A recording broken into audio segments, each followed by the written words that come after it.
할렐루야, 주님을 찬양합니다. 우리를 믿음의 길로 인도하시는 그 하나님을 바라보며 그 은혜를 기대하며 믿음으로 예배하는 이 시간 되기를 바랍니다. 이제 다 함께 묵도하심으로 3월 21일 주일 예배를 하나님께 드리겠습니다.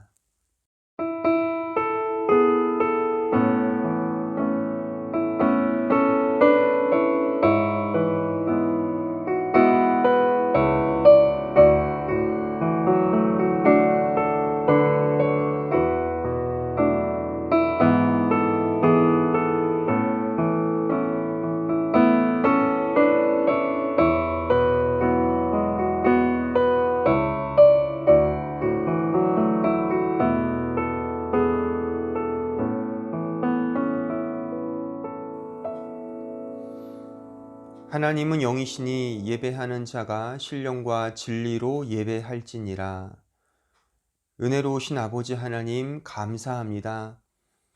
우리를 믿음의 길로 인도하시며 부족한 죄인이지만 그 믿음의 자취를 드러나게 하시는 그 하나님의 놀라우신 사랑과 은총을 찬양합니다. 이 시간 마음과 뜻을 모아 예배하오니 이 예배를 통하여 영광 받아주시며 오직 우리 안에 참된 그리스도의 능력과 그 복음의 은총을 경험하는 귀한 시간 되게 하여 주시옵소서.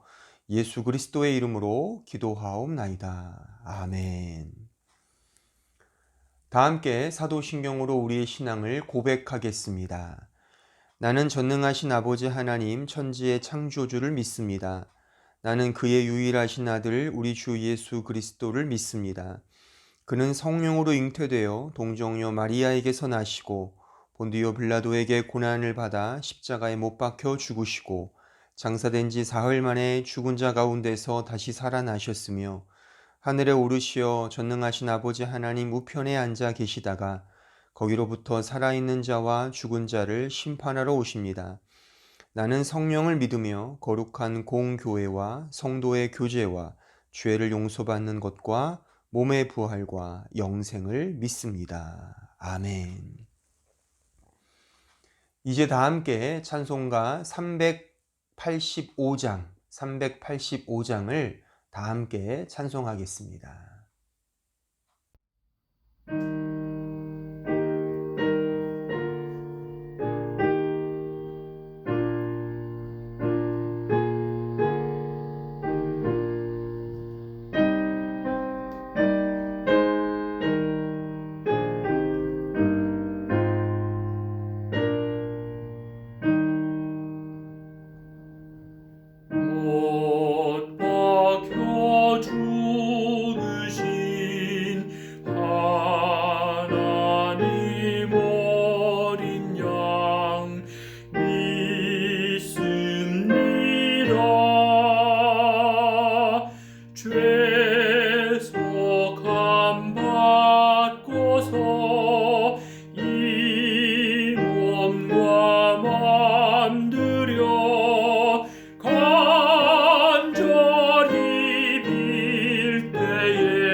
주소서. 내 생명 꿈같이 이 세상 떠날 때 부르시고 사랑을 베푸사 평안케 하시며 영생을 누리게 하옵소서.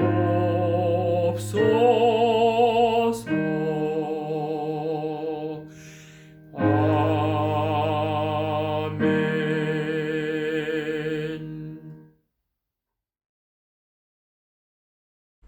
거룩하신 하나님 아버지, 오늘 우리에게 복된 주일을 주셔서 주님을 찬양하고 경배할 수 있게 하심에 감사드립니다. 저희가 드리는 찬양과 경배를 받으소서. 모든 찬양과 영광과 존귀를 주님께 드립니다. 이 시간 오직 주님만을 집중하며 거룩한 주님께 나아가오니 저희들의 예배를 받으소서. 이 시간 세계 각처에서 주님께 신령과 진정으로 드려지는 영광스러운 예배를 받아주소서. 오늘 우리가 드리는 예배가 그냥 성전뜰만 밟고 지나가는 성전뜰 신앙이 아닌 지성소로 들어가서 주님을 뵙고 주님을 찬양하고 경배하는 지성소의 신앙이 되게 하소서. 주님, 감히 하늘을 우러러보지 못하고 가슴을 치며 나는 죄인입니다라고 외치는 세리의 고백으로 이 자리에 섰습니다. 저희들의 죄를 회개하오니 저희들을 용서하여 주소서. 주님을 신뢰하기보다는 나의 힘으로 세상을 살려고 했던 저희들의 교만과 오만을 고백하오니 저희들을 용서하여 주소서. 주님, 삶이라는 치열한 영적 전투의 현장에서 상처난 모습 이대로 주님께 나아옵니다. 주님, 저희들을 치유시켜 주소서. 주님께서는 애통해하는 자에게 위로를 주시고 고단한 삶의 무게에 짓눌려 있는 자에게 천국의 소망을 주심을 믿습니다. 주님, 주님의 백성들이 고난을 당하고 있습니다. 이 땅의 청년들이 아픕니다. 이 땅의 아이들이 불안해하고 있습니다. 이 고난 속에서 그 누구보다 더 가슴 아프게 저희들을 바라보시는 주님을 봅니다. 하나님의 우편에 앉아 계셔서 지금도 저희들을 위해 중보 기도하시는 주님을 봅니다. 주님의 자비와 긍휼을 의지하여 기도하오니 이 전대미문의 고난 속에서 저희들을 불쌍히 여기사 속히 고쳐주소서. 주님께서는 역사를 주관하시고 개인의 삶 또한 인도하심을 믿습니다. 주님, 고난과 환난 속에서도 오직 주님의 선하심을 끝까지 신뢰하며 주님께서 일하고 계심을 믿으며 한 걸음 한 걸음씩 믿음의 길을 걸어갔던 믿음의 선배들을 기억합니다. 믿음의 선배들이 그리했던 것처럼 저희가 풀무불과 사자굴에 던져질지라도 구원하시는 하나님만을 바라보는 믿음을 갖게 하소서. 이 고난 속에서 전전긍긍해하며 불안해하기보다는 먼저 주님의 뜻을 구하고 주님의 말씀에 순종하게 하소서. 주님께서는 심판도 하시지만 하나님은 사랑과 긍휼로 주님의 백성들에게 구원과 회복을 주시는 분이심을 믿습니다. 저희로 하여금 마른 뼈가 다시 살아나는 영광을 보게 하소서. 두려움 가운데 구원과 회복의 기쁨이 넘치는 여호와의 날을 경험하게 하소서. 주님께서 십자가의 길을 걸어가심을 기억하는 사순절 기간을 지나고 있습니다. 주님께서 주신 십자가의 구원을 당연한 것으로 생각하고 영적으로 무감각해지고 있는 어리석음을 방황하고 있나 자문하게 됩니다. 그 값진 구원의 은혜와 그 누구도 끊을 수 없는 주님의 사랑에 반응하는 저희가 되게 하소서. 주님의 은혜와 사랑을 전하는 주님의 참다운 제자 되게 하소서. 주님, 계속되는 로마서 강해를 통해 저희로 하여금 주님을 더 알고 십자가의 은혜를 깊이 깨닫기를 원합니다. 구원을 이루는 참된 믿음을 갖게 하소서. 우리가 육신에게 져서 육신의 소욕을 따라 사는 육신의 사람이 아닌 말씀을 통해서 저희가 주님의 은혜에 빚진 자임을 깨닫고 하나님 아버지께서 기뻐하시는 영의 일을 생각하는 영의 사람으로 살게 하소서. 오늘 강단에서 주님의 말씀이 선포될 때 그 말씀이 저희들의 혼과 육과 골을 찔러 쪼개고 성령의 불로 저희들의 쓴뿌리가 태워지는 놀라운 은혜를 경험하게 하소서. 그 말씀을 떨림과 찔림으로 받아서 울림으로 적용하게 하소서. 그리하여 오직 믿음의 주여 우리를 온전케 하시는 주님만을 바라보는 삶을 살게 하소서. 주님께 드려지는 영광스러운 예배가 되게 하기 위해 수고하는 모든 이들의 손길을 기억하소서. 그들에게 주님의 축복이 있음을 믿습니다. 모든 찬양과 영광과 경배를 주님께만 드립니다. 이 모든 말씀을 우리를 구원하신 주 예수 그리스도의 이름으로 기도드렸습니다. 아멘.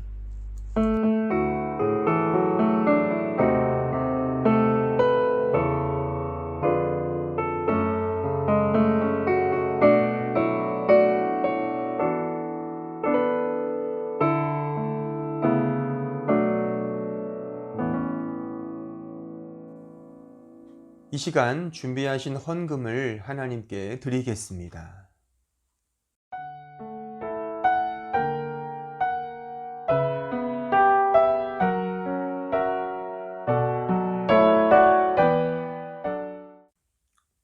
기도하겠습니다. 은혜로우신 아버지 하나님, 이 시간 우리의 마음을 이 헌금에 담아 드립니다. 이 헌금을 받아주시며 또한 부족하지만 저희들의 마음과 또한 믿음을 받아주시옵소서. 우리가 하나님을 어떻게 만족시킬 수 있겠습니까? 우리가 무엇이 관대 하나님의 그 놀라운 은혜를 다 갚을 수 있겠습니까? 우리가 이 드림과 섬김과 헌신과 노력과 충성 모든 것 역시 다 하나님의 은혜임을 고백합니다. 그 은혜를 따라 드리오니 이 헌금을 받아주시며 또한 이 헌금을 드린 것에 만족하거나 또는 우리의 자랑으로 삼지 않고 우리 평생에 오직 하나님의 선하심과 그 인자하심과 그 놀라운 사랑과 능력을 찬양하며 감사하며 그 안에서 기뻐하며 그 안에서 기도하며 그 안에서 날마다 감사의 노래를 부르는 주의 종들 다 될 수 있도록 인도하여 주시옵소서. 예수 그리스도의 이름으로 기도하옵나이다. 아멘.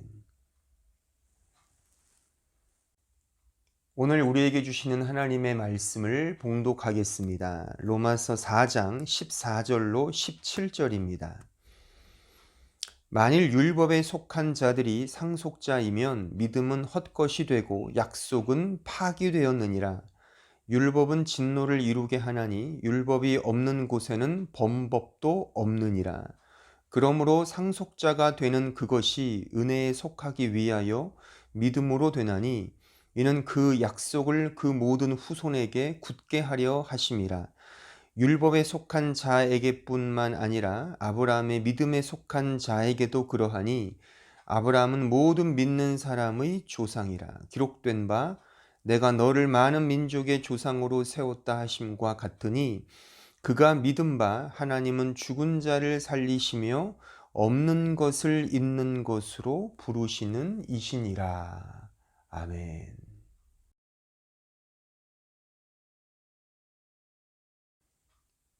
로마서 강의 47번째 시간입니다. 오늘은 지난 시간에 이어서 믿음의 자취를 따라서란 제목으로 하나님 말씀을 증거하겠습니다. 오늘 본문 12절에 보시면 믿음의 자취란 문구가 등장을 합니다. 이 자취란 단어는 이크노스, 즉 풋스텝, 발자국이란 뜻을 가지고 있습니다. 제가 지난 시간에 강조했던 문구가 이거죠. 즉 믿음의 자취는 신자 스스로가 남긴 발자국이 아니라 하나님이 그 신자를 통해 남기신 발자국이다 라고 하는 이 설명이었습니다. 다시 말하면 신자 본인의 열심과 노력으로 그런 믿음의 발자취가 남긴 것이 아니라 하나님의 은혜의 열심과 그 능력으로 그런 믿음의 자취가 신자에게 새겨진다는 그런 말씀이었습니다. 우리는 이 사실을 지난주에 그 창세기에 나타난 그 아브라함의 이야기를 통해 확인을 했었습니다. 오늘은 이 부분을 좀 더 깊이 들어가 보려고 합니다. 특히 오늘 읽은 본문 17절을 중심으로 하여 그 아브라함이 이 고백을, 그 17절의 그 고백을 어떻게 할 수 있었는지를 좀 추적하면서 그 믿음의 자취에 대해서 좀 더 깊이 생각해 보는 그런 시간을 갖고자 합니다. 여러분들은 아브라함 하면 가장 먼저 그리고 가장 으뜸으로 떠오르는 사건이 무엇입니까? 모르긴 몰라도 그가 100세에 난 아들 이삭을 모리아산에 가서 번제물로 바친 그 사건일 거라고 여겨집니다. 그럼 이런 질문도 당연히 뒤따르게 되어 있습니다. 즉, 그는 어떻게 그렇게 할 수 있었을까? 그죠? 도대체 아브라함은 얼마나 믿음이 탁월한가? 어떻게 하면 우리도 아브라함처럼 그런 믿음을 가질 수 있을까? 등등 이런 존경에 맞지 않는 질문 공세가 우리로부터 터져 나올 것입니다. 그런데 그 답이 바로 오늘 본문 17절에 담겨져 있다는 것입니다. 자, 이런 측면에서 한번 17절을 다시 한번 읽어보겠습니다. 기록된 바 내가 너를 많은 민족의 조상으로 세웠다 하심과 같으니 그가 믿은 바 하나님은 죽은 자를 살리시며 없는 것을 있는 것으로 부르시는 이시니라.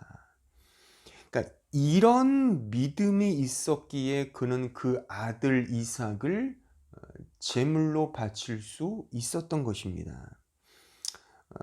물론 다시 강조하건대 이 믿음 역시 아브라함의 믿음이 아니죠. 물론 아브라함의 믿음입니다. 뭐 말이 이렇게 왔다 갔다 하는데 한번 잘 들어보십시오. 물론 아브라함의 믿음이지만 그가 이렇게 믿음의 고백, 이런 믿음의 자취를 남길 수 있었던 것은 그 배후에 하나님의 역사하심이 있었다는 사실입니다. 아브라함이 깨달은 진리입니다만 그렇게 인도하시고 간섭하신 그 하나님의 배후의 역사하심, 그가 있었기에, 하나님이 있었기에 이제 아브라함이 이런 진리, 이런 복음, 이런 믿음을 깨달았다. 이제 그렇게 우리가 꼭 알아야 하는 것입니다. 그러니까 지난주에 저는 이 사실을 이제 12장부터, 즉 창세기 12장부터 이제 쭉 살피면서 우리가 이런 배후에 역사하신 그 하나님의 은혜의 열심이 바로 아브라함을 압도하여 아브라함이 이런 믿음의 고백을 할 수 있는 자가 되었음을 우리는 확인했습니다.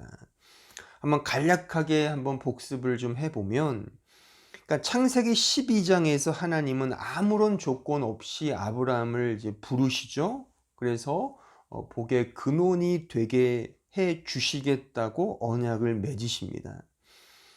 하지만 아브라함은 그 복을 세상적 복으로 이해했단 말이죠. 즉 소유의 확대와 자신이 아들, 그 씨를 갖는 것으로 이해했습니다.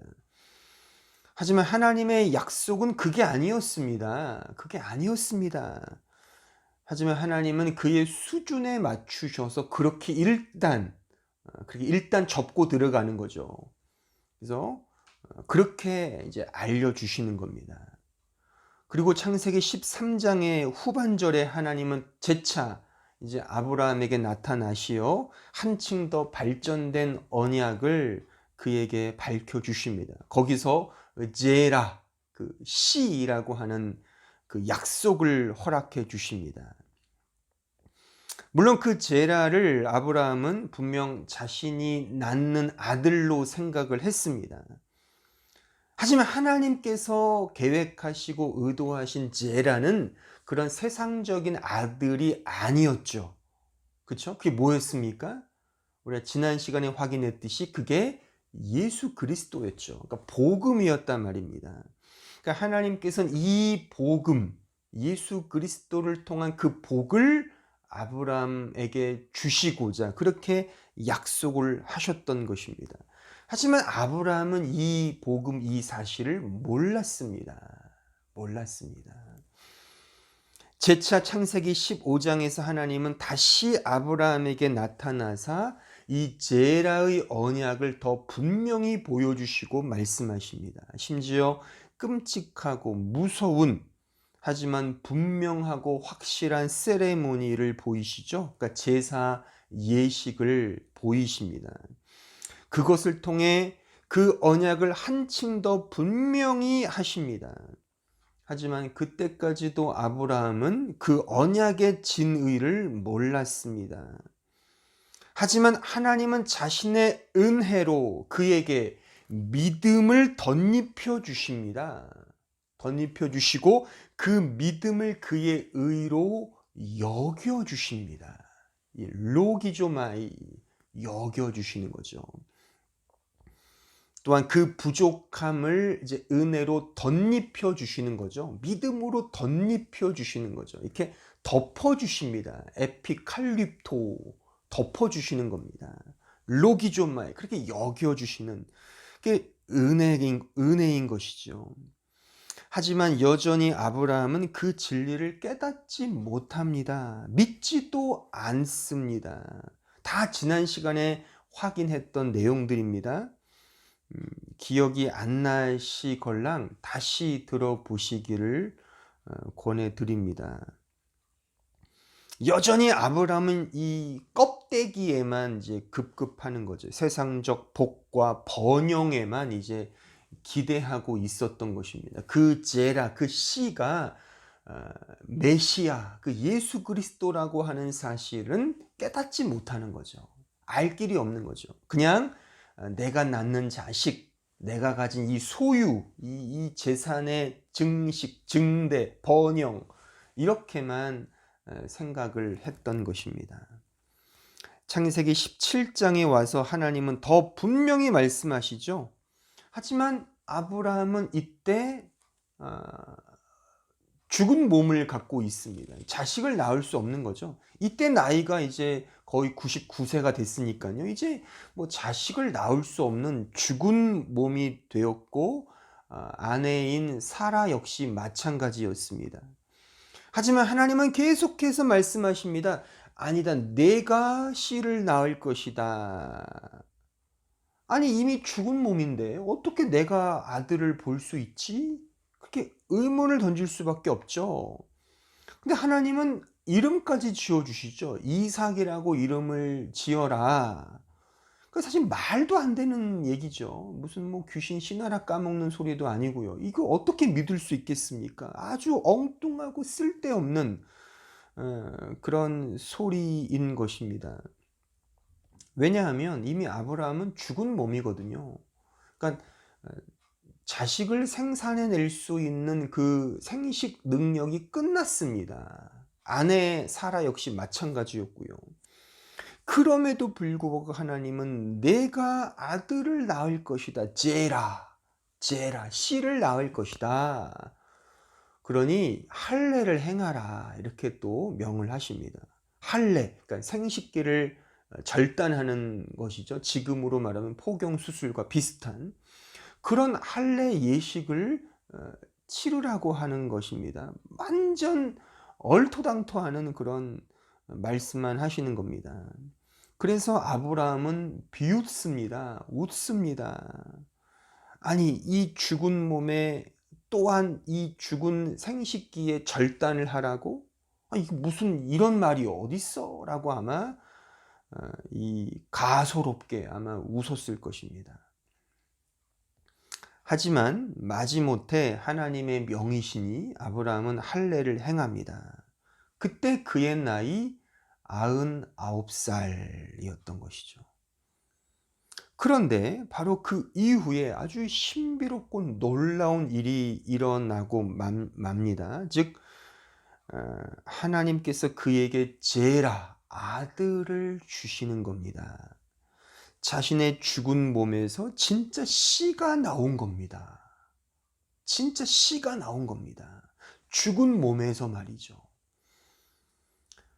그때 아브라함의 마음이 어떠했겠습니까? 이 사건을 통해 그가 깨달은 것은 무엇일까요? 한번 생각을 잘 해보십시오. 아브라함은 이런 사건을 경험하면서 무엇을 느끼고 무엇을 깨달았을까? 아마도 이런 진리가 아니었을까요? 오늘 본문으로 말하면 죽은 자를 살리시고 없는 것을 잊게 하시는 하나님이 바로 당신이었군요. 그래서 그는 분명 이렇게 아마도 생각했을 겁니다. 아, 이 아들은 내 아들이 아니구나. 다름 아닌 하나님의 아들이구나. 라고 아마 고백했을 것입니다. 내가 내 행위로, 내 노력으로 낳은 자식이 아닌 하나님의 전적인 은혜로 낳은 하나님의 씨구나. 하나님의 제라. 하나님의 아들이구나 라고 분명 생각했을 것입니다. 이제 비로소 아브라함은 깨닫기 시작한 겁니다. 이제야 비로소 이 모든 것을 다 하나님이 하셨구나 라고 말이죠. 자, 창세기 21장으로 가보겠습니다. 21장 1절로 4절을 보시면 여호와께서 말씀하신 대로 사라를 돌보셨고 여호와께서 말씀하신 대로 사라에게 행하셨으므로 사라가 임신하고 하나님이 말씀하신 시기가 되어 노년의 아브라함에게 아들을 낳으니 아브라함이 그에게 태어난 아들 곧 사라가 자기에게 낳은 아들을 이름하여 이삭이라 하였고 그 아들 이삭이 난 지 8일 만에 그가 하나님이 명령하신 대로 할례를 행하였더라. 그러니까 이 사건을 통하여 이제야 비로소 아브라함은 하나님의 하나님 되심을 믿음으로 바라보게 되었습니다. 하나님의 객관적 은혜의 믿음이 이제 비로소 아브라함의 주관적 믿음으로 경험되게 된 것이죠. 이것이 바로 죽은 몸에서 씨를 생산해내는 이 사건을 통해 아브라함이 깨달은 복음의 진리인 것입니다. 바로 이처럼 하나님의 은혜는 바로 이런 방식으로 우리 신자들에게 역사됩니다. 하나님의 은혜는 타협 없이 전능하신 하나님의 능력으로 우리를 압도합니다. 우리의 행위, 노력, 결단, 결심 등이 무색해지도록 하나님은 오직 당신의 편에서만 역사하십니다. 그래서 우리의 자랑이 없게 하십니다. 오직 하나님의 복음의 능력만이 온전히 드러나게 하십니다. 그래서 사도 바울이 이렇게 고백하죠. 이 복음은 모든 믿는 자에게 구원을 주시는 하나님의 능력이라 라고 말이죠. 말하자면 이제 아브라함은 이 복음의 능력을 깨달은 것입니다. 자신의 행위로서가 아닌 전적인 은혜와 믿음으로, 그 하나님의 믿음으로 이 언약의 상속자가 되었음을 이제 비로소 깨닫게 된 것입니다. 그러니까 자신의 능력으로 키운 엘리에셀이 아니라 자신의 힘으로 낳은 이스마엘이 아니라 자신의 죽은 몸에서 오직 은혜로 낳게 하신 그 씨, 그 제라, 그 씨 안에서 이 구원을 얻게 되었음을 이제 아브라함은 깨닫게 된 것이죠. 하나님은 아브라함에게 이 복을 깨닫게 하시기 위해서 이러한 언약을 계속해서 말씀하시고 그와 맺으신 것입니다. 결국 이 제라가 뭐였죠?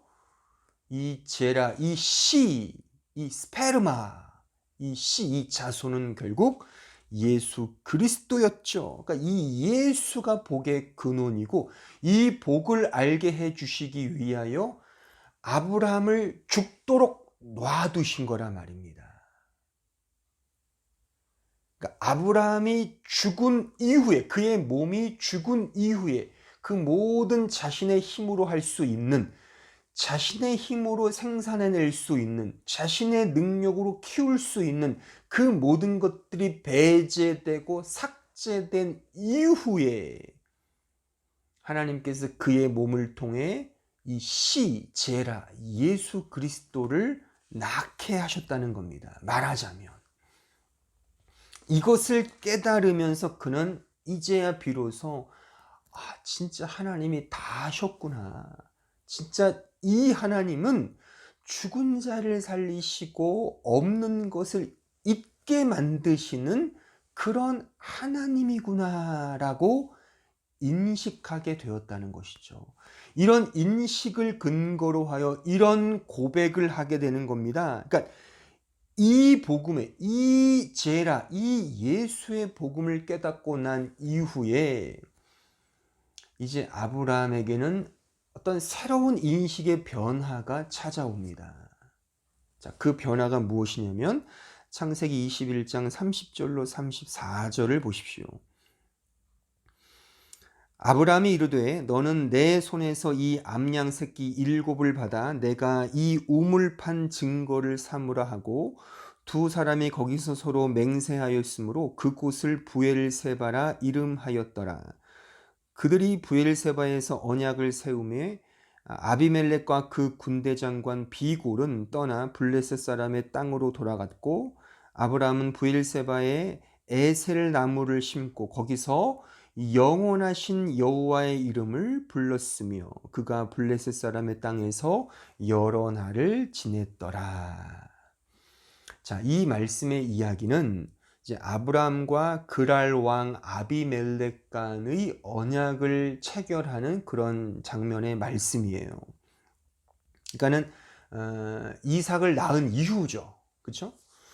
그러니까 아비멜렉은 이제 우리가 잘 아는 블레셋 땅을 지배하는 통치자였습니다. 근데 이제 아브라함이 이 그랄 땅, 그러니까 지금 우리가 쉽게 아는 블레셋 땅으로 이제 거주한 이후에 거기에 사는 사람들과 약간의 알력 다툼이 있었습니다. 그래서 이제 아비멜렉과 아브라함 간에 이제 우리 서로 싸우지 말고 잘 지내자라는 그런 언약을 맺는 장면이 이제 이 지금 읽은 이 말씀의 주요 내용이죠. 근데 이제 여기서 우리가 중요한 것은 뭐냐면 그 33절입니다. 33절을 다시 보시면 이제 아브라함은 부엘세바에 에셀 나무를 심고 거기서 영원하신 여호와의 이름을 불렀으며 영원하신 여호와라는 이 단어가 이제 아브라함의 입술에서 터져 나온 겁니다. 그러니까 이 문구가 히브리어로는 엘 올람이에요. 엘은 이제 하나님 여호와고 올람이 이제 영원한 혹은 영생하는 초월적인 변함없는 이런 뜻을 담고 있습니다. 그러니까 이 엘 올람이란 이 단어는 그러니까 이 올람이란 단어는 아브라함 편에서 고백되지 않았어요. 여태까지. 그러니까 그 이전에는 다 하나님 편에서 내가 너와 영원한 언약을 맺겠다. 이 언약은 영원하다. 이렇게 올람이란 단어를 하나님 편에서는 하나님이 사용했지만 아브라함이 아브라함 편에서 이 단어를 쓴 것은 지금 이 21장 이 33절의 말씀이 처음이라고 하는 것입니다. 그러니까 이삭을 낳고 나서 그러니까 죽은 몸에서 이삭을 생산해내고 나서 그가 가진 믿음의 인식이 이렇게 달라진 겁니다. 아, 죽은 자를 살리시는 하나님, 없는 것에서 있는 것으로 만드시는 그 하나님, 이 하나님은 이 세상의 방식, 세상적 가치, 우리가 이해타산으로 생각하는 인과응보로 생각하는 이 세상의 논리가 아니구나. 그분은 진짜 엘 올람, 영원하신 하나님, 변함없으신 하나님, 초월적인 하나님, 무한하신 하나님이구나를 이제 비로소 아브라함이 깨닫게 되었다는 것입니다. 아브라함은 자신의 죽은 몸에서 새로운 씨가 태어나면서 이런 믿음의 전환기를 경험하게 된 것입니다. 이제 영원하신 하나님, 영생의 복음을 깨닫게 된 것입니다.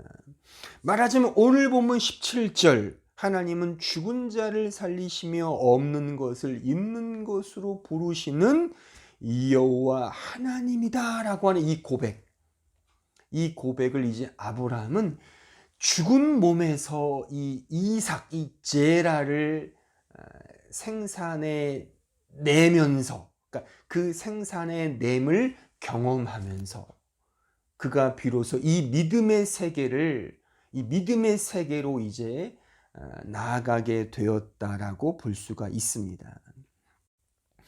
아브라함이 깨달은 이 영원하신 하나님, 끝없는 하나님, 변함없는 하나님, 초월적인 하나님, 무한하신 하나님, 이 엘올람이란 이 고백은 눈에 보이는 이 세상과 가치들 속에서는 결코 담아낼 수 없는 그 신비의 세계, 무한한 세계를 의미하는 것입니다. 인간의 이성과 세상의 과학적 능력으로는 결코 알아낼 수 없는 그 영역을 의미하는 것이죠. 이것이 영원하신 하나님, 그 엘올람이라는 이 문구에 담겨져 있는 뜻입니다. 이것을 이제 비로소 아브라함이 깨닫게 되었다고 우리가 볼 수 있는 것입니다. 엄밀히 말하면 하나님께서 아브라함에게 이런 믿음의 세계로 초대하시며 그 믿음의 세계로 인도하셔서 그의 입술에서 엘올람이라는 이 영원하신 여호와라는 이 고백이 터져 나오게 그렇게 만드셨다, 인도했다, 그렇게 간섭했다라고 말할 수가 있는 것입니다.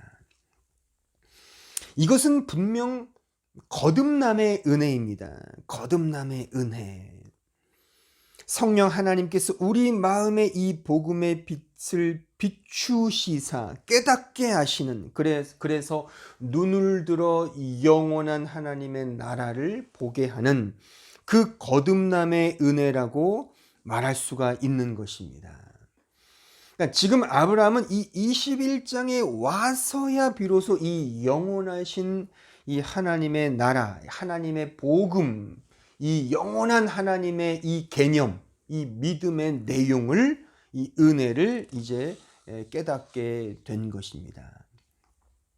그러니까 아브라함에게 있어서 영원하신 하나님을 향한 이 믿음은 거듭 강조하지만 자신의 몸에 그 죽은 몸에서 태어난 제라를 깨닫고 그 제라를 경험하고 난 이후에 깨달은 은혜라 말이죠. 이게 매우 중요한 이 구원의 어떤 그 메커니즘, 그 구원의 어떤 패러다임을 설명해 주는 너무나 중요한 구원의 구조입니다. 이 자체가. 그러니까 아브라함이 자신의 죽은 몸에서 제라, 이삭, 신약 의미로 말하면 예수 그리스도를 그 안에서 하나님의 은혜로 이제 안 이후에 그가 이제 비로소 이 영원하신 하나님에 대한 믿음의 감각, 이런 믿음의 세계에 대한 그런 마음이 열렸다라고 우리가 볼 수 있는, 이런 이 메커니즘이 구원의 어떤 구조라고 하는 것입니다. 그러니까 구원의 복음은 결국 자신이 죽어야 하는 존재, 아니 죽은 존재임을 깨닫는 데서부터 시작된다는 것을 우리는 여기서 추출하여 우리는 분명히 알 수가 있는 것입니다. 그러니까 자신이 할 수 있고 자신의 능력을 의지할 때는 결코 이 복음을 깨달을 수가 없습니다. 그래서 복음에 대한 믿음은 자신의 절망과 실패, 죽음을 경험하는 그 시간, 그 때로부터 이제 시작된다라고 볼 수가 있죠. 따라서 하나님의 복음은 우리에게 말하자면 사랑의 속삭임으로 오기보다는 이 사망 선고로부터 시작한다라고 좀 말할 수가 있는 것이죠. 물론 제가 지난 시간에도 잠깐 언급해 드렸지만, 그러니까 복음의 첫 접촉점으로서 하나님은 사랑이 많으시고 은혜가 많으시고 이렇게 시작할 수 있습니다. 뭔가 포장지가 굉장히 화려하게, 그러니까 사람이 뭔가 혹하도록 그렇게 우리가 복음에 대한 첫 접촉점의 역할로서 그렇게 전도도 할 수 있고 그런 식으로 표현할 수도 있습니다만, 그 복음의 본질은 그게 아니라 말이죠. 결국 너 자신이 죽어야 그러니까 너 힘으로 할 수 있는 게 아니라 너 자신이 죽어야만 그 안에서 제라, 예수 그리스도가 나온다는, 하나님의 은혜로 네 안에서 새롭게 주어진다는 이 복음의 메커니즘을 이해하기 위해서는 내가 죽는구나, 그 자리에서 이 복음이 시작한다는 것입니다. 그러니까 복음의 본질은 나를 말씀으로 억어하여 나의 존재를 부인케 하며 세상으로부터 십자가에 못 박히는 나를 경험하는, 거기서부터 진정한 영원하신 하나님, 그 엘 올람이 고백되어진다는 것입니다. 그러니까 그 전까지는 말하자면 복음의 어떤 시작점이라고 볼 수 있지만, 그 복음의 본질의 시작점, 예비 단계라고 우리가 이 현실적으로는 상정할 수 있지만 그것 자체는 복음이 아니라는 것입니다. 이해를 하시겠습니까? 결국 아브라함을 통해 우리가 확인할 수 있는 것은 자신의 죽은 몸에서 제라가 태어나는 그 이후에 있는 이 사람은 비로소 하나님을 향하여 영원하신 하나님, 진정한 복음의 자리로 가게 되었다는 것입니다. 진짜 구원의 그 맛, 진짜 복음의 진의를 깨닫게 되었다는 거예요. 그 전까지는 다 그는 세상적인 의미에서 복음을 이해했단 말입니다. 근데 진짜 죽은 몸에서 제라를 생산해내고, 하나님의 은혜죠. 은혜로 그렇게 태어난 이후에 그는 이제 진짜 복음이 무엇인지를 깨닫게 되었다는 것입니다. 바로 이것이 진짜 복음이라는 겁니다. 이렇게 우리에게도 복음이 찾아온다는 것입니다. 그러니까 나는 죽고 예수가 살아나는 겁니다. 그러니까 내가 그리스도와 함께 십자가에 못 박혀 죽는 내 죽음이 곧 복음의 시작인 거죠. 그러니까 이제 내 자신이 내가 머리였지만 이제 내 머리를 말하자면 절단시키고, 내 머리가 누굽니까? 그리스도 예수가 되는 것이죠. 나는 그분의 지체가 되는 거죠. 그래서 한 몸을 이루는 것, 이것이 구원의 구조인 것입니다. 그러니까 이 부분은 제가 다음 주에 좀 더 자세히 제가 설명을 드릴 겁니다. 어쨌든 우리가 지금 이 시간을 통해 확인하는 것은 이 아브라함이 죽은 몸에서 제라를 생산해낸 이후에 이제 비로소 아브라함의 인식, 그 믿음의 인식, 진정한 하나님의 나라를 바라보는 그런 인식의 변화가 생겼다는 것이죠. 언제나 세상적인 가치에만 늘 전전긍긍했던 그런 아브라함이 이제 눈을 들어 영원하신 하나님, 변함없는 하나님, 초월적인 하나님, 그런 하나님의 나라의 그 하나님을 이제 바라보며 예배하게 되었다라고 하는 것입니다. 이것을 우리 편으로 말하면, 쉽게 이 현실로 말하면 우리의 영적 죽음을 의미한단 말입니다. 십자가를 지는 그 십자가의 길이라고 하는 거죠. 그래서 이런 것이 세상적으로는 굉장히 버겁고 힘들고, 그래서 우리는 사실 거부하고 싶고 또한 외면하고 싶은 것이 솔직한 우리의 심정일 것입니다.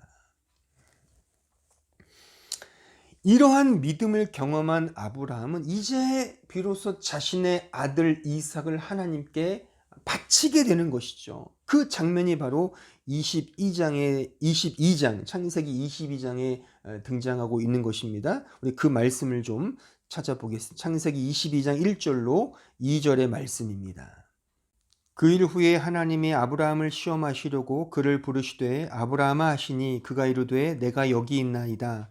여호와께서 이르시되 내 아들 내 사랑하는 독자 이삭을 데리고 모리아 땅으로 가서 내가 내게 일러준 한 산 거기서 그를 번제로 드리라. 자신의 죽은 몸에서 이 제라, 이 아들을 생산해 내면서 그런 비로소 엘 올람, 그 하나님, 영원하신 하나님에 대한 그 믿음의 감각이 생겼습니다. 이 믿음의 이 진정한 의미, 그 복음의 진리를 깨닫고 난 이후에 이제 하나님께서 이런 말하자면 시험을 이제 아브라함에게 허락하시는 거죠. 그럼 이 시험의 의도가 무엇이겠습니까? 이 시험을 못하면 벌을 주고 잘하면 뭐 상을 주고 그런 것이겠습니까? 그런 식의 이 세속적인 그런 어떤 의미와 그런 방식 속에서 이런 시험을 주신 것이 아니라 이것 자체도 또한 하나님의 은혜라고 하는 것입니다. 그러니까 우리 여기서 깨달아야 될 것은 하나님께서 계속적으로 아브라함에게 간섭하시고 그를 인도하시며 그에게 주신 이제 비로소 깨달은 그 믿음을 더 견고하게 만드시는 하나의 과정, 뭐 그것이 훈련, 어떤 연단, 그런 훈육의 차원에서 이 말씀을 보아야지 이걸 통하여 아브라함을 본받자 정말 금이야 옥이야 눈에 넣어도 아프지 않을 그 독자 아들을 바칠 정도로 그렇게 헌신하고 충성하고 그렇게 열심을 낸 아브라함 그 사람의 믿음을 본받자로 간다면 이게 본말이 전도된다 그런 의미인 것입니다. 그런 내용이 아니라는 것입니다. 중요한 것은 이 아브라함이 깨달은 그 영원하신 하나님, 이 하나님의 그 놀라우신 그 변함없으신 또한 죽은 자를 살리시고 없는 것에서 있는 것으로 만드시는 그 진정한 하나님의 그 은혜, 이제 그것을 깨달은 그 아브라함이 이제 이 세상을 살아가면서 언제나 가질 수 있는 유혹들이 있지 않겠습니까? 그렇죠? 살아가면서 가지는 유혹과 내 자신이 갖고 있는 죄된 본성이 그 하나님의 은혜를 어떻게 이해하겠냐 말입니다. 거기에 초점을 두고 이 이야기를 끌고 가야 하는 것입니다. 그러니까 보세요. 아브라함 입장에서는 정말 이 이삭이라는 이 아들은 다른 존재로 느껴졌을 것입니다. 그러니까 자신의 능력으로 키운 엘리에셀이나 자신의 힘으로 낳은 이스마엘과는 전혀 다른 존재로 분명 생각했을 것입니다. 그러니까 본질적으로 다르죠. 그러니까 자신의 아들이라고 생각하기보다는 하나님의 은혜의 자식이라고 분명 알았을 것입니다. 그러니까 내 소유가 아니라 은혜의 열매라고 분명 그렇게 인식했을 것입니다. 그러니까 주신 자도 여호와시요 거두시는 이도 여호와십니다라고 한 그 욥의 초창기 고백처럼 말이죠. 그런 아마 마음으로 생각을 했을 것입니다. 그러니까 처음에 가졌던 마음은 분명 이와 같았을 것입니다. 그래서 이삭만 봐도 감사하고 이삭만 봐도 기쁨이 넘치고, 근데 그 기쁨은 이스마엘이나 자신의 힘으로 이렇게 키운 그런 엘리에셀이나 자신이 이룬 그런 업적과는 전혀 사뭇 다른 그런 어떤 영적인 기쁨. 아, 진짜 하나님이 다 하셨구나. 그러니까 이삭이 잘하는 걸 보면서 아마 그런 느낌과 그런 감사와 그런 감격이 그의 마음속, 그의 영혼을 아마 적셨을 것입니다. 몇 년은 갔을 겁니다. 하지만 문제는 바로 인간이 늘 자기중심적으로 자기 근거를 두고 생각한다는 것이죠. 그러니까 그런 은혜마저도 자신의 소유로 갖고자 하는 그 인간 중심적 죄성, 그것이 이제 자기 마음속에서 꿈틀꿈틀 일어났을 것입니다. 그러니까 모든 걸 자기 자신을 근거로 두고자 하는, 그래서 자기 의를 세우고자 하는 그 아담적 그 본성이 이제 우리 인간에게는 늘 남아 있지 않습니까? 이런 속성을 알기에 하나님께서 아브라함에게 이런 시험, 이런 은혜의 시험을 주셨다는 사실인 것입니다. 그러니까 이런 인간의 자기중심적 이 속성, 이런 죄성은 사실 우리가 늘 고백하고 우리가 늘 알고 있는 것 아닙니까? 그러니까 우리의 믿음 여정을 통해서도 충분히 감지할 수 있는 다 그런 내용들입니다. 한번 잘 생각해 보십시오. 여러분들이 처음 신앙생활을 하면서 그 느꼈던 그 구원의 은혜의 감격, 그 마음을 한번 떠올려 보십시오. 그리고 작게는 5년, 10년, 뭐 넓게는 20년 가까이 신앙생활을 한 지금 이 마당에 여러분들이 가지고 있는 이 복음에 대한 마음과 그 처음 마음을 한번 비교해 보라 말입니다. 비교해 보십시오. 단순히 감정적 마음이나 결단, 결기 이런 것들은 차치하더라도 그 예수 그리스도 그 복음 자체에 대한 그 감사, 그 기쁨, 그런 것이 과연 그때와 지금이 어떠냐 말입니다. 한번 비교해 보십시오. 우리는 시간이 흘러가면서 믿음 생활을 오래 하면 할수록 사실 그 하나님에 대한 가졌던 그 초창기의 그 믿음의 마음, 그 복음에 대한 감사와 감격은 많은 부분 메말라지고 쇠퇴하고 약해지고 굉장히 자기 중심화됩니다. 그 이유는 무엇이냐면 그 은혜를 내 소유화하기 때문입니다. 내 소유로 여겨버리기 때문에 그 복음에 대한 감격과 그 복음에 대해 그 순수한 예수 그리스도에 대한 복음이 매우 메말라지게 지금 우리의 현실 속에서 드러나는 것입니다. 그러니까 신앙생활을 오래 하고 교회 생활을 오래 하면서 익숙해지는 것은 많습니다. 그런데 정작 중요한 복음의 본질, 그 구원에 대한 본질, 하나님의 전적 은혜에 대한 그 본질은 매우 약화된다는 것입니다. 오히려 내 편에서의 어떤 섬김, 충성, 헌신, 노력 이런 것들은 아주 기가 막히게 자라나고 아주 기가 막히게 적응하며 아주 엄청나게 잘 수행하지만 그 안에서 진짜 있어야 할 그 은혜에 대한 복음, 그 은혜에 대한 그 마음의 사무침의 몸부림, 그런 것이 과연 현재 우리의 오랫동안 신앙생활을 한 우리의 교회 생활, 이 신앙생활 속에, 믿음 생활 속에 얼마나 근거로 자리 잡고 있는지 우리는 심각하게 우리 자신의 믿음의 이 현주소를 물어야 하는 것입니다. 그러니까 이걸 위해서 하나님께서 아브라함에게 말하자면 그 시험을 주신 것입니다. 은혜를 소유하는 그것을, 이건 원래 은혜였음을 다시 한번 알게 하시는, 내 능력, 내 소유, 내 헌신, 내 노력으로 그 은혜를 내 것화하려는 그 욕망으로부터, 아니야, 그건 원래 은혜였잖아. 그 은혜였잖아. 이걸 다시 한번 우리에게 그 리바이벌 시키는 그 하나님의 은혜로우신 간섭, 이것이 바로 이 오늘 말씀 22장, 창세기 22장의 이삭을 바치라 하신 하나님의 의도인 것입니다. 인간은 그렇지 않습니까? 뭐 통장, 반장, 이런 완장을 차야 그나마 눈이 올 때 길거리에도 쓸잖아요.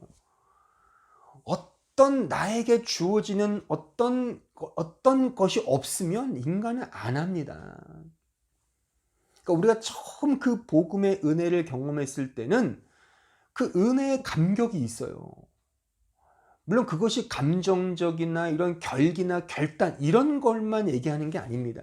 물론 그런 감정적인 것은 업다운이 될 수 있습니다. 그걸 제가 말하는 것이 아니라 어떤 의미에서 인격적으로 그 퍼스널리티, 하나님 앞에, 제가 지난 시간에 말했던 그 하나님 앞에서 단독자로 서려고 하는 그 내가 가지고 있는 모든 것들은 다 내려놓고 그냥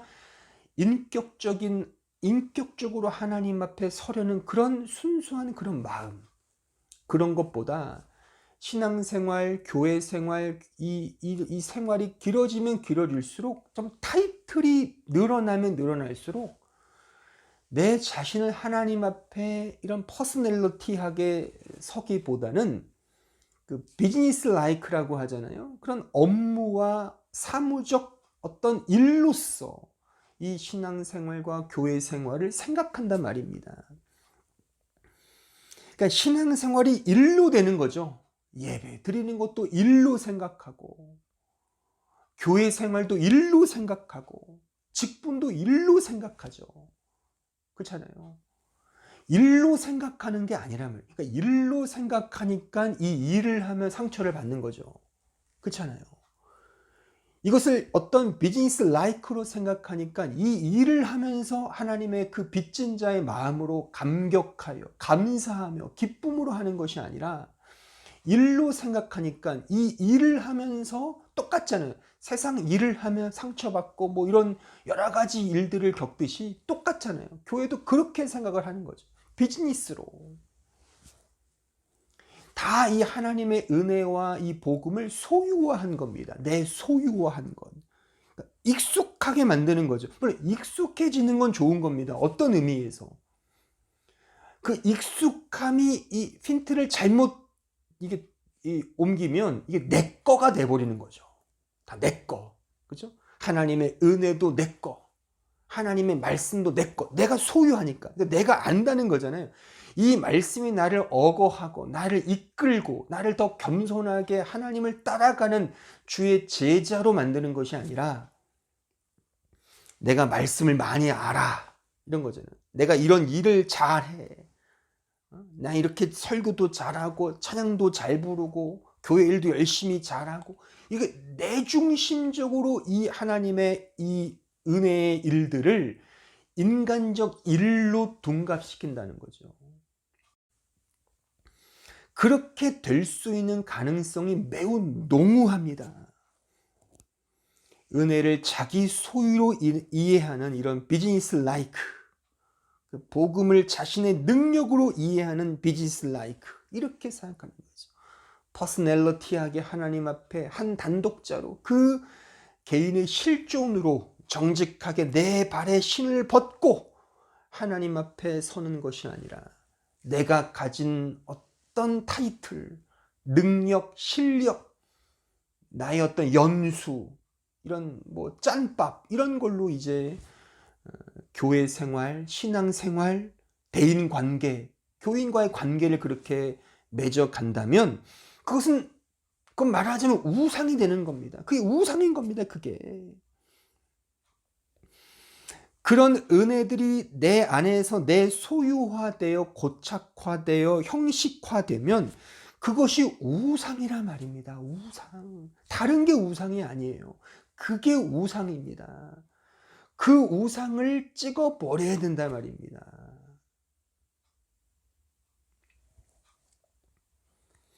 그러니까 아브라함에게 있어서 이삭은, 아까 제가 말씀드렸잖아요. 이삭은 죽은 몸에서 생산해낸 그 은혜의 자식이란 말이죠. 그러니까 은혜의 정점이었어요.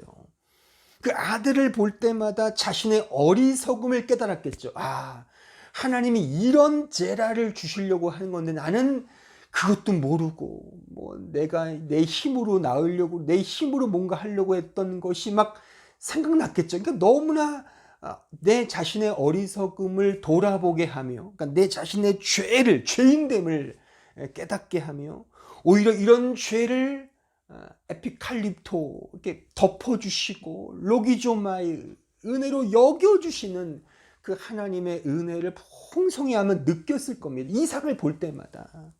그런데 시간이 흐르면서 그 은혜와 그 사랑이 자신의 소유화되는 거예요. 아브라함의 소유. 그래서 결국 자기 자랑거리가 되지 않습니까? 아, 그러니까 하나님의 은혜라는 것을 이제 느끼기보다는, 그 은혜는 얘기하죠. 그 은혜를 받아서 100세에 내가 낳았어요. 내가 이렇게 몸이 아팠는데 막 기도했더니 하나님께서 네 불치병을 낫게 해주셨어요. 너무나 감사합니다. 근데 이것이 점점 갈수록 이게 어떻게 돼요? 돈벌이가 되잖아요. 간증 집회를 하면서 이렇게 아팠는데 하나님의 은혜로 내가 기도해서 나았어요. 대단하죠? 그러잖아요. 사업에 실패했는데 기도했더니 하나님께서 은혜로 주셨어요. 감격이 있어도 처음에는. 그렇지만 점점 갈수록 그것을 내 거화 시키는 거죠. 내 소유화 시키는 거예요. 인간에게 이런 죄성이 있단 말입니다. 그러니까 우리가 순수하게 아무리 은혜를 경험했어도 어떤 우리의 정말 말하자면 그 하나님의 놀라운 간섭이 있잖아요. 우리 인생은 다 드라마틱하지 않습니까?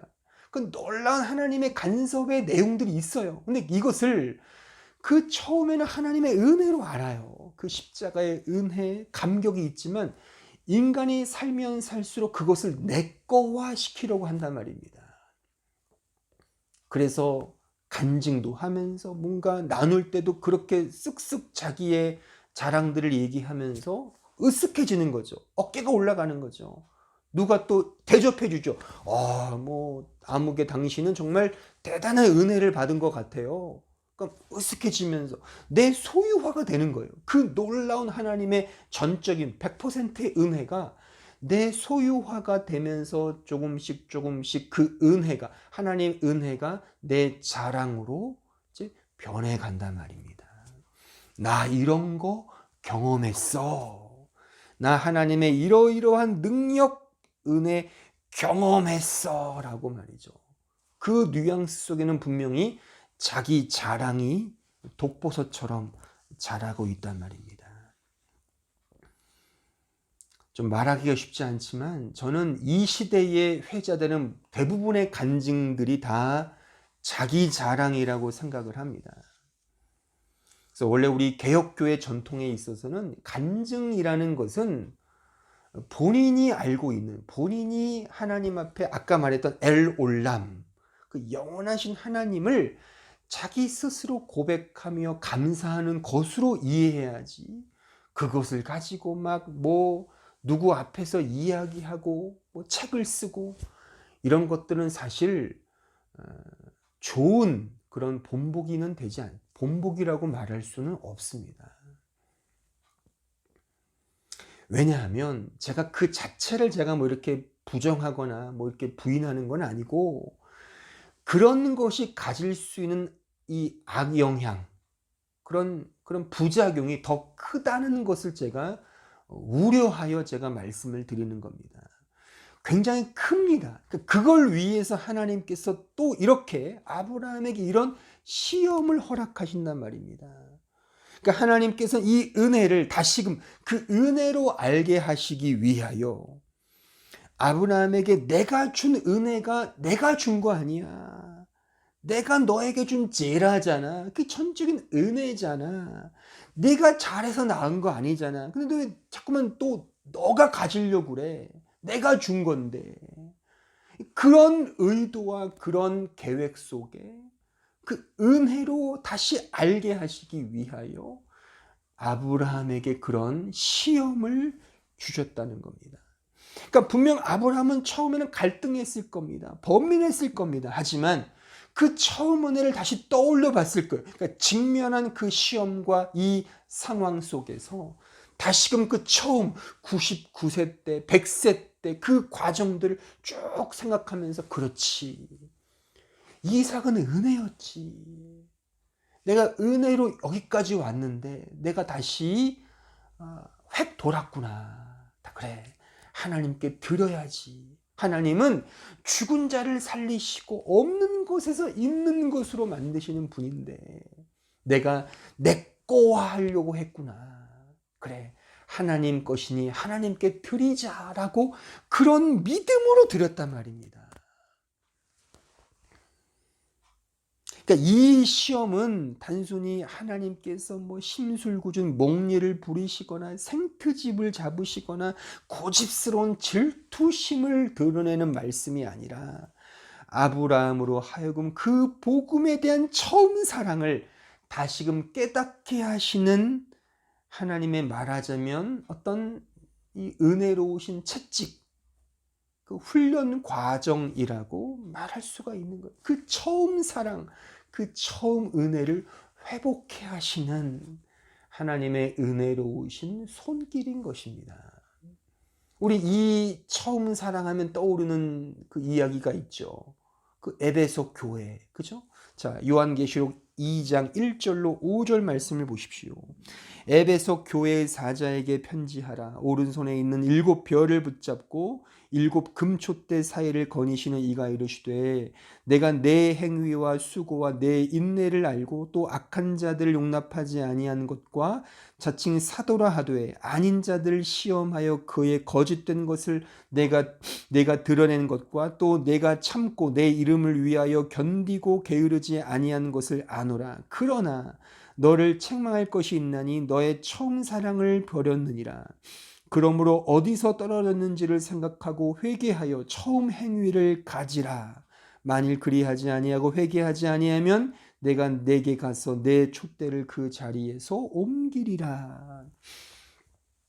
여러분, 이 편지는요, 주께서 교회에게 주신 편지임을 꼭 기억하셔야 돼요. 그러니까 예수를 모르고 하나님을 믿지 않는 이방 족속들, 무슨 세상 사람들에게 주신 말씀이 아니라 하나님을 믿고 있는, 자신의 피로 주고 산 그 교회의 성도들에게 하신 말씀이라 말입니다. 그러니까 무슨 이렇게 완전히 생판 모르는 그런 세상 사람이 아니라 사랑하는 자신의 백성에게 주신 말씀임을 기억을 해야 합니다. 그러니까 마치 아비가 아들을 훈계하듯이 말이죠. 그죠? 부모의 훈계는 막 쓰고 굉장히 따갑고 버겁지만 일단 사랑의 훈육이지 않습니까? 사랑이 전제되어 있지 않습니까? 그런 맥락에서 지금 주님께서 에베소 교인들에게 이 편지를 쓰고 있는 것입니다. 그러니까 좀 잘해라. 다시금 처음 사랑을 회복해라. 그러니까 이런 맥락에서 아브라함에게도 야, 내가 너에게 준 거 아니냐. 네가 한 게 있냐? 내가 거저 준 거잖아. 그러니 너 한번 어떻게 할 거야? 그러니까 아브라함이 생각했겠죠. 그렇구나. 이게 하나님의 은혜구나. 그런 은혜의 마음을 담아 다시 한번 그 은혜로 가게 하는 이 사건이 바로 모리아 산의 이 번제 사건이라고 하는 것입니다. 이와 같이 우리는 여전히 이 죽은 몸에 살고 있습니다. 이 세상에 살고 있죠. 여전히 많은 유혹과 또한 이 죄된 본성이 우리 마음에 언제나 독버섯처럼 자랄 수 있는 그런 이 상황에 우리는 놓여 있습니다. 하나님의 은혜를 받았다 하지만 이것이 시간이 흘러가면서 점점 못된 습성이 드러나죠. 즉 자기 의를 근거하고자 하는, 내 소유로 삼고자 하는 그런 어떤 죄성이 우리 마음속에서 발동된단 말입니다. 그래서 하나님은 이런 우리를 위해서 시험이라는 것을 허락하신단 말입니다. 달리 말하면 하나님은 우리를 위해서 마치 육신의 아버지와 같이 연단과 훈련을 하신단 말입니다. 자식된 우리로 하여금 자기 자신을 부인하게 하는 그 믿음의 길을 걷게 하시도록 광야의 길을 걷게 하셔서 진정한 하나님의 은혜를 더 깊이 깨닫게 하시기 위하여 이런 믿음의 길을, 이런 믿음의 자취를 우리에게 허락하신다 말입니다. 때로는 핍박과 박해의 길로 우리를 몰고 가실 수도 있습니다. 정말 힘든 시험과 훈련 과정을 우리에게 허락하시죠. 그 씨를, 그 은혜의 씨를 다시 알게 하시기 위하여, 그 구원자이신 예수 그리스도의 십자가를 다시 기억하게 하시기 위하여 우리로 하여금 평탄한 길을 가게 하기보다 어려운 길로 가게 하셔서 이 은혜가 무엇인지를 더 깊이 우리에게 느끼고 깨닫게 하신단 말입니다. 그러므로 신자가 당하는 고난은 고난이 아니죠. 은혜인 것입니다. 히브리서 12장 6절로 8절을 보십시오. 주께서 그 사랑하시는 자를 징계하시고 그가 받아들이시는 아들마다 채찍질하시니라 하였으니 너희가 참음은 징계를 받기 위함이라. 하나님이 아들과 같이 너희를 대우하시나니 어찌 아버지가 징계하지 않는 아들이 있으리요. 징계는 다 받는 것이거늘 너희에게 없으면 사생자요 친아들이 아니니라. 이 믿음의 길, 이 믿음의 자취로 살아가는 것이 이 땅에서 신자가 걸어가야 할 믿음의 길이며 믿음의 자취인 것입니다. 또 하나님은 이 은혜를 더 알게 하시기 위하여 일부러 이 길로 우리를 몰고 가십니다. 그러니 왜 나만 이런 고난을 주세요? 왜 나만 이렇게 힘든 역경을 주세요? 왜 나만 이런 험난한 길을 가게 하세요? 라고 혹 마음에 아우성이 처지시는 분이 있으시다면 오늘 제가 설명한 이 말씀을 잘 떠올려 보십시오. 바로 그 길이 진짜 믿음의 길이요 믿음의 자취인 것입니다. 그러니까 교회에서 이것을 배우는 거예요. 이 사실을. 그래서 내가 진짜 주어진 환경의 이 여건이 아니라 이 여건 너머에서 나를 인도하고 계시는 그 하나님의 은혜의 손길을 느낄 수 있어야 하는 것입니다. 그러니까 물론 인간적으로 불평이 나오고 불만이 토로되죠. 하지만 오늘 이 말씀을 통해 확인했지 이런 고난과 역경 속에서 계속 이 은혜를 알게 하시는 하나님을 바라보게 하시는 그 하나님의 손길 그것을 느끼자는 겁니다. 그러니까 그러므로 이 아브라함의 스토리의 정점은 창세기 22장이 맞죠. 22장이죠. 그러니까 이 아브라함의 모든 스토리의 정점은 22장입니다. 이삭을 바치는 사건이죠. 그러니까 내가 하나님의 은혜로 낳은 아들을 다시 하나님께 바치는 이 사건을 통해 하나님의 간섭과 그의 열심과 그의 인도하심이 어떤 성격을 가지고 있으며 그 하나님의 그 은혜의 그 간섭이 나로부터 어떻게 되어져야 하는지를 우리는 이 22장을 지금 주의하면서 확인을 한 것입니다. 단지 그냥 아브라함을 시험하여 너 잘하나 못하냐 보자 이런 그냥 단순한 그냥 이렇게 표면적인 의도가 아니라 그 안에 하나님의 은혜로우신 간섭 속에 이런 갈등과 이런 고난임에도 불구하고 더 깊은 하나님의 은혜를 깨닫게 하시는 그 믿음의 자취를 드러내게 하시는 하나님의 놀라운 이런 섭리 그의 인도하심임을 우리는 알 수 있습니다. 그러므로 여러분들이 지금 이 예배에 참여하고 있는 이 설교를 듣고 있는 여러분들이 어디서 어떤 복음, 어떤 구원에 대한 비밀을 들으셨든 우리가 결국 가야 할 길은 바로 이 길임을, 이 믿음의 자취임을 우리는 꼭 기억해야 하는 것입니다. 그러니까 허구한 날 창세기 12장에만 머물러 있으면 안 됩니다.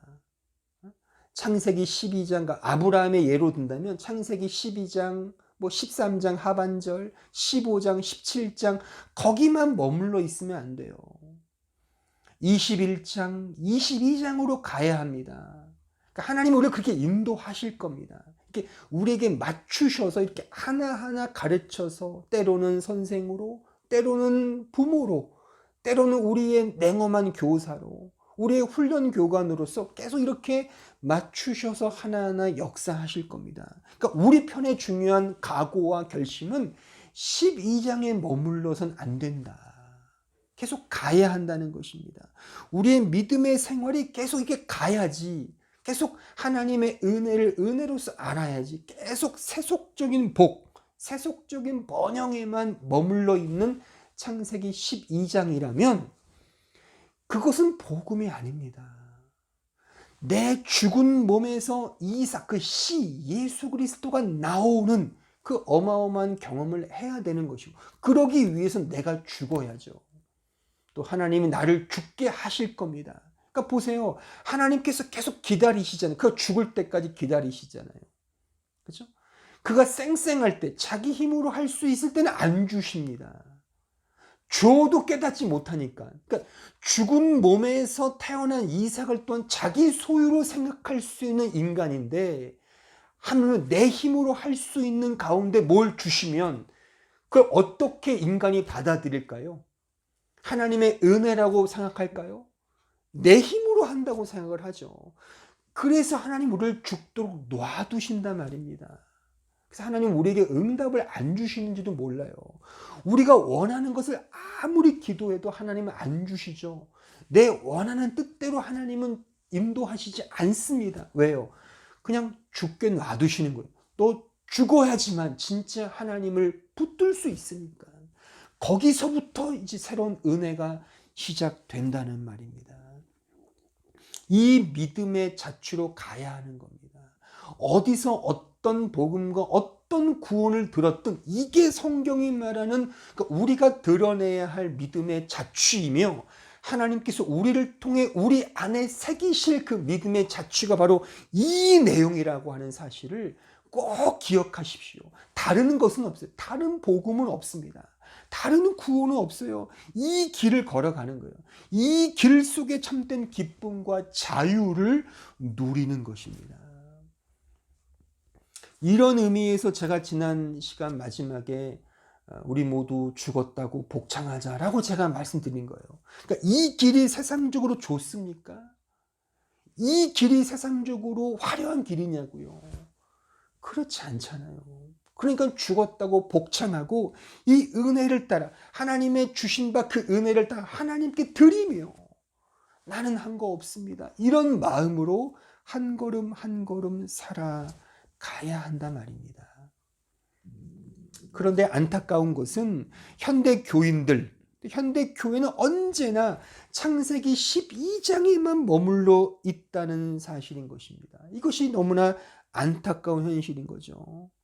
15장에서 자신이 정말 이렇게 키운 그 엘리에셀을 하나님께 드렸던 아브라함처럼, 17장에서 자신의 힘으로 낳은 이스마엘을 하나님께 드리려고 했던 것처럼 우리는 자꾸만 우리의 믿음 생활과 교회 생활을 통하여 내 능력, 내 소유, 내 실력, 내 소망을 하나님께 드리려고 하잖아요. 나 이만큼 열심히 하고 있잖아요. 하나님 복 주세요. 뭐 이런 거잖아요. 또 그 복을 또 하나님께 또 자랑 삼아 이야기하고 과시하고 타인들 앞에서 또 거들먹거리며 살아가는, 이것이 말하자면 믿음이 좋다라고 우리는 생각하지 않습니까? 언제나 15장, 17장에 머물고 있단 말이죠. 이게 우리의 믿음 생활이 아닙니다. 우리는 21장, 22장으로 가야 합니다. 내 죽은 몸에서 이제 이삭, 예수 그리스도를 낳는 겁니다. 하나님께서 나를 그 안으로 튜닝시키셔서 나를 죽이시고 예수만을 살게 하십니다. 그 은혜 전적인 복음을 깨닫는 거죠. 이제 그 안에서 이제 신앙생활 하는 거예요. 그럼에도 불구하고 시간이 흐르면서 그 은혜마저도 내 소유하려고 하죠. 다시 그것을 하나님은 요구하실 겁니다. 그때 우리가 그 은혜를 기억하며 처음 사랑을 기억하며 그것마저도 드리는 거예요. 그것마저도. 이것이 오늘 창세기 22장에서 확인한 그 은혜, 하나님의 은혜에 대한 아브라함의 반응인 겁니다. 굳이 이것을 본받자면 이것을 본받자고요. 아브라함의 이 결단이면 이 결단, 이 믿음을 본받자고요. 그래, 내가 한 게 아무것도 없지. 다 하나님의 은혜지. 하나님, 제가 이삭을 내 아들로 착각했습니다. 내 걸로 이해했습니다. 내 게 아니었죠. 그래요. 하나님 받으십시오. 이 믿음을 본받자고요. 굳이 본받자면. 이런 믿음의 자취가 우리에게서 이제 나타나게 되는 거죠. 그러므로 믿음의 자취는 창세기 22장까지 가야 합니다. 계속 반복하지. 이게 중요한 오늘 메시지의 핵심이기 때문에 제가 계속 반복하는 거예요. 계속 반복하면서 여러분들 계속 들으십시오. 이걸 꼭 가지셔야 돼요. 우리가 이 은혜를 소유하는 것이 아닙니다. 내 거는 없어요. 다 하나님의 은혜인 거예요. 우리의 가정, 우리의 재산, 내가 가지는 달란트, 나의 실력, 나의 학력, 내가 가진 모든 것들 다 하나님이 주신 거잖아요. 근데 우리는 그렇게 말은 하면서 사실 우리의 소유로 생각하잖아요. 혹은 내가 잘해서 한 거지. 하나님이 주신 겁니다. 은혜를 주신 겁니다. 다시 하나님께 드리십시오. 그 드림의 자리가 교회 생활이든 어떤 곳이든 다시금 하나님께 드리려고 하는 그런 마음으로 이 땅을 살아가는 겁니다. 그것이 우리 크리스천의 이 역사의식이며 사회의식이 돼야 되는 거예요. 그러니까 빚진 자의 마음으로 사는 것입니다. 언제나. 그런 마음으로 이 세상을 살아가는 것이 우리 크리스천이 이 세상에서 보여야 할 사랑이며 책임 있는 자세라고도 말할 수가 있는 것입니다. 하지만 이것을 잘못 오해하거나 시간이 흐르면서 잘못 우리가 그냥 방치해버리면 언제나 내 자랑, 내 소유, 또한 내 우상이 되어버린단 말입니다. 따라서 우리는 언제나 이 믿음의 자취를 통하여 날마다 내 존재를 부인하며 심지어 내 존재의 삭제당함을 당하는 겁니다. 하나님이 그렇게 우리를 그 길로 몰고 가실 겁니다. 고집이 세신 분이 있으십니까? 하나님의 고집보다 세실까요? 그렇죠? 그러니까 이 사실을 아셔야 돼요. 하나님은 단념하지 않습니다. 포기하지 않습니다. 우리를 분명히 꺾으실 겁니다. 우리를 이 길로 몰고 가실 겁니다. 이런 의미에서 믿음의 자취, 믿음의 길은 쉬운 길이 아닙니다. 현실적으로 우리 입장에서 보면 이거는 쉬운 길이 아니에요. 하나님과 씨름하는 길입니다. 그래서 하나님께서 야곱의 이 뼈를 꺾잖아요. 그 환도뼈를 꺾지 않습니까? 그러니까 남자에게 가장 중요한 그 뼈, 이 생산해낼 수 있는 그 뼈를 꺾는다는 뜻이거든요. 그 뼈를 꺾으셔서 부러뜨리십니다. 그래서 평생 야곱은 이 절뚝거리며 걸어 다녔다고 하지 않습니까? 그렇게 하나님은 당신이 택하신 백성들을 인도하신단 말입니다. 하나님은 포기하지 아니하십니다. 그러니까 우리가 삭제당하는 그 순간까지 이 죽음의 길로 우리를 몰고 가시는 겁니다.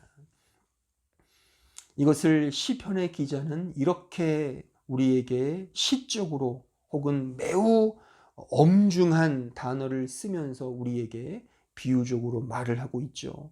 시편 40편 1절로 2절 말씀을 보십시오.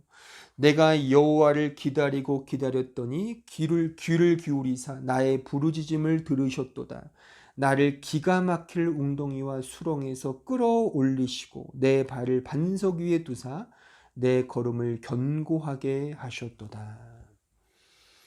기가 막힐 웅덩이와 수렁에서 끌어주시는 거예요. 그럼 이런 질문을 던질 수 있지 않을까요? 아니, 그 기가 막힐 웅덩이와 수렁으로 가는데 왜 하나님은 가만히 계셨지? 바로 그겁니다. 하나님은 놔두십니다. 그 웅덩이와 그 수렁에서 하나님밖에 없습니다를 알 때 비로소 끌어내신단 말입니다. 이것이 우리를 만들어 가시는 하나님의 믿음의 자취이며 또 우리가 드러내야 할 믿음의 자취인 것입니다. 믿음의 자취는 이렇듯 기가 막힐 웅덩이와 수렁입니다.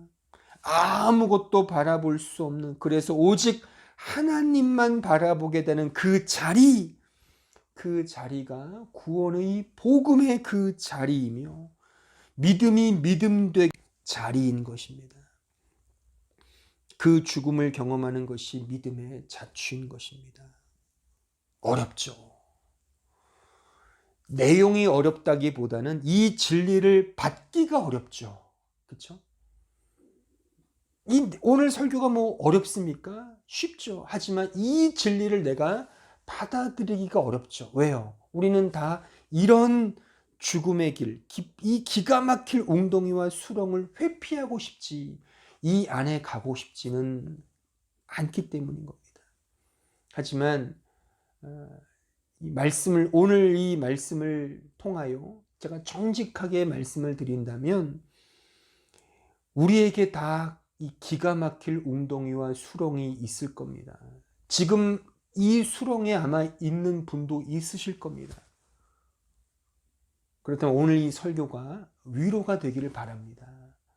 그러니까 너무 잘 된다고 자고하지 마시고 또 너무 못 된다고, 인생이 힘들다고 너무 실망하지 마십시오. 바로 이런 기가 막힐 하나님의 이 은혜의 손길 속에서 그 자리가 정말 수렁이며 웅덩이라 하더라도 그 안에서 하나님의 크신 은혜의 손길이 있음을 꼭 기억하는 우리 모두가 되어야 할 것입니다. 이런 점에서 믿음 생활은 쉽지 않습니다. 쉽지 않습니다. 어려운 길이 맞습니다. 하지만 이 복음의 길만이, 이 믿음의 자취만이 우리에게 진정한 기쁨과 자유를 준다는 사실을 꼭 기억하십시오. 그럼에도 불구하고 이 복음의 길은 믿음의 길이며 믿음의 자취, 이 자취를 드러내야 하는 길이기 때문에 날마다 나 자신을 부인하며 죽이며 십자가의 길을 걸어가는 길임을 또 우리는 알아야 하는 것입니다. 이런 점에서 쉽지 않습니다. 그러므로 더 많이 기도하십시오. 더 많이 고민하시고 또 더 많이 기도하십시오. 기도하셔서 그 안에서 이 놀라운 주님의 손길과 그 은혜를 경험하는 우리 모두가 되어야 할 줄로 믿습니다. 오늘은 여기까지 하겠습니다. 이제 다음 주에 이어서 계속해서 이 믿음의 자취 이 세 번째 시간을 진행하도록 하겠습니다. 다 함께 오늘 말씀을 생각하면서 우리 합심하여 기도했으면 좋겠습니다. 우리가 어떤 형편, 어떤 환경에 처해 있든 하나님께서 우리를 믿음의 길로 인도하실 겁니다. 우리가 오늘 아브라함을 통해서 확인했던 이 말씀을 기억하십시오. 우리는 과연 창세기 몇 장에 와 있는가? 21장, 22장에 가야 합니다. 하나님의 전적인 은혜를 깨달아야 되며 또 그 은혜마저도 다시 하나님께 드리는 겁니다. 내 것은 없습니다. 다 하나님의 은혜입니다. 이 길로 가야 합니다. 오늘 말씀을 기억하며 나 자신을 또한 떠올리며 회개하는 마음으로 하나님의 은혜를 달라고 다 함께 합심하여 통성으로 기도하겠습니다. 은혜로우시고 자비하신 주님 감사합니다. 저희들을 불쌍히 여겨주시고 오늘 우리가 말씀을 통해 확인했듯이 우리는 과연 어느 자리에 있습니까? 기가 막힐 웅덩이와 수렁이 우리에게 있다 하셨습니다. 이 길, 이 믿음의 자취가 우리가 가야 할 길임을 우리가 확인했습니다. 인간적으로는 세상적으로 너무나 버겁고 힘든 길이지만 이 길만이, 이 길을 통하여 그 은혜를 더 알게 하신다는 주님의 뜻을 알기에 저 이 십자가를 치며 날마다 나 자신을 부인하며 믿음의 길을 걸어가는 우리 모두가 될 수 있도록, 우리 사랑하는 모든 성도들 될 수 있도록 축복하여 주시옵소서. 이제 다 함께 찬송가 148장을 다 함께 찬송하겠습니다.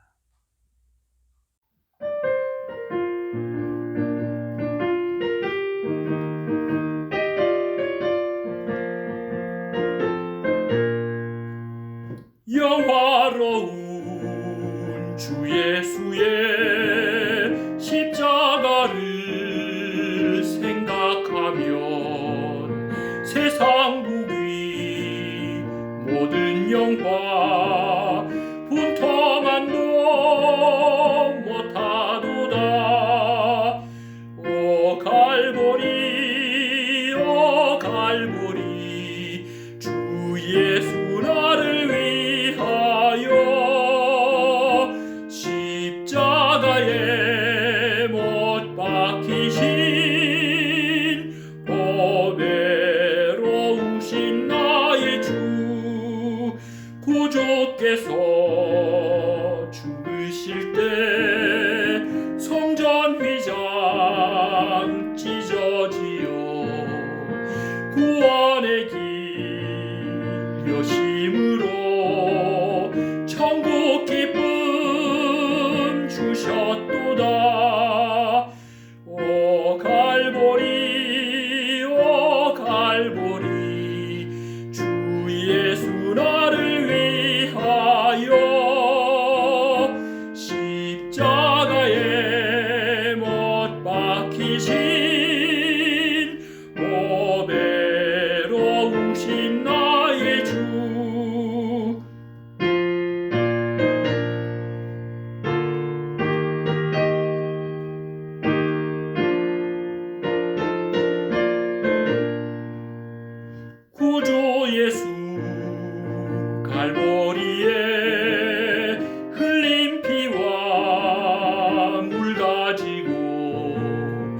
나의 몸과 영혼까지 구속하여 주셨도다.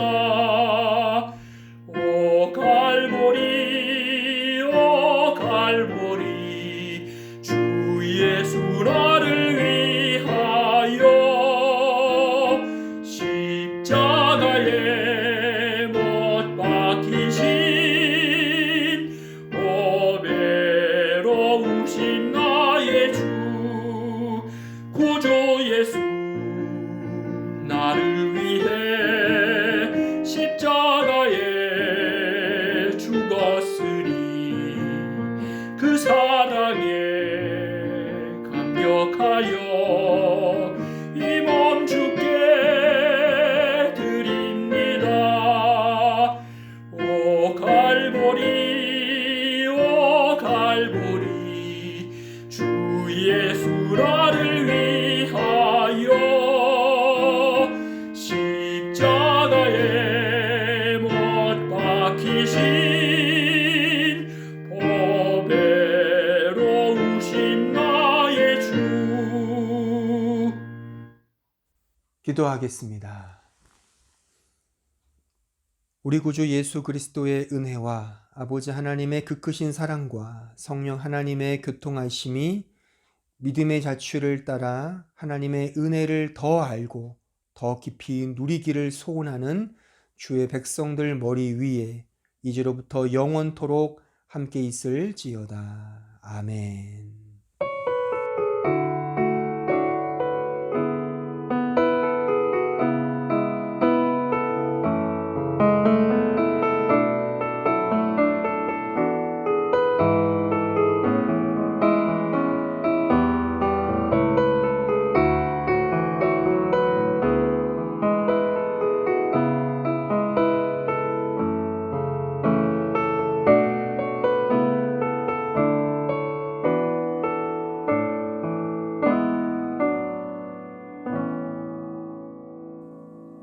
교회 소식을 알려드리겠습니다. 오늘도 이렇게 영상 예배에 참여하신 모든 성도들께 주의 은혜와 평강이 가득하길 기원합니다. 현재 코로나 제한 조치 기간 중에 있습니다. 또한 안타깝고 또한 너무나도 힘들지만 현재 이 독일 지역의 코로나 상황이 좋아지고 있지 않은 것 같습니다. 더 어려워지는 것 같고요. 그래서 우리 교회는 4월 11일 주일 예배까지 비대면 온라인으로 이렇게 주일 예배를 드립니다. 향후에 그 독일 당국의 제한 조치가 좀 완화되거나 여러 가지 확진율의 변동이 이제 생기면 대면 예배로 또한 전환될 수 있음을 또한 기억해 주시길 바라고요. 계속해서 이를 위해 기도해 주시고 또한 이 영상 예배이지만 동일한 예배인인 만큼 신령과 진리로 마음을 다하고 뜻을 다하여 이 예배에 임해 주시면 좋겠습니다. 현재 사순절 기간입니다. 예수 그리스도의 그 은혜의 복음, 그 십자가를 마음에 새기시면서 더 많이 그 믿음의 자취를 따라서 믿음의 길을 걸어가는 우리 모든 성도들이 되기를 바랍니다. 헌금 안내 보시고 준비된 헌금을 하나님께 드리시기 바랍니다. 다음 주 회중기도 순서 보시고 또한 믿음을 따라 잘 기도해 주시기 바랍니다. 한 주간도 주의 은혜 안에서 또 오늘 말씀을 잘 기억하시면서 부족하지만 연약하지만 이 시대에 살게 하신 하나님의 목적과 뜻이 있음을 꼭 기억하시고 그 하나님의 뜻이 나를 통해 어떻게 드러나고 나타나는지 그것은 오늘 제가 설교해 드렸듯이 믿음의 자취입니다. 힘들고 어렵고 고난이며 연단이며 또한 괴로운 길일지 모르지만 그 길이 바로 참된 신자가 가야 할 믿음의 길임을 꼭 기억하시고 한 주간도 이 믿음의 자취를 따라 승리하는 우리 모든 성도들 되기를 진심으로 바랍니다. 감사합니다. 다음 주에 뵙겠습니다.